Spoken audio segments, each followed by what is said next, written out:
I'm convinced my roommate is a ghost. Now, this story definitely starts with some backstory. So, back when I was about 18 years old, I went to live with my dad for a while. And at the time, he had a living caregiver named this lady here. Would you like to have her as a roommate? And I was like, sure. So then we split the cost of the room and everything was fine. So I would knock and call out, hey, you hum. And then I would hear sounds like footsteps and people talking.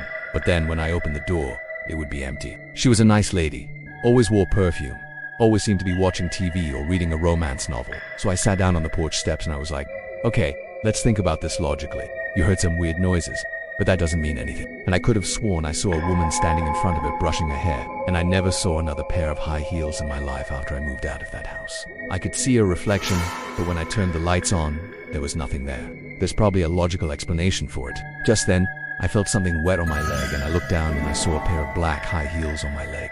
And they were wet, and they were definitely not my mom's shoes. I asked her name about it and she said that she didn't know what I was talking about. Those shoes in the living room, they were never there. All the times I heard voices and footsteps, they were never there. She would leave these wet footprints sometimes in the hallway or in the doorway. Sometimes I would find love letters addressed to someone else on the kitchen table. Then my dad comes in and says, those are your roommate's shoes. Why don't you ask her yourself?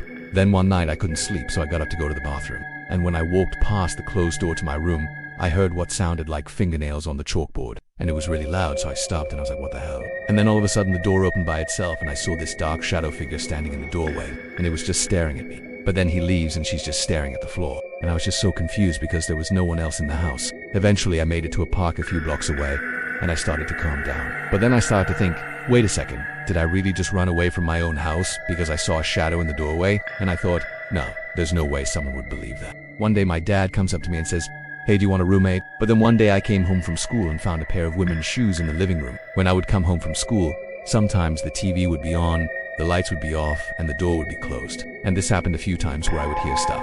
But no one would be there. I screamed and ran out of the house and didn't even bother to look back, I just kept running. So then I decided to go home. But when I got home, I didn't want to go inside. And that's when I realized my roommate wasn't actually there. She was never there. And once I even saw what looked like a full-length mirror in the corner of the room. But it was just an old wooden panel. There were so many strange things that happened, but none of them made any sense.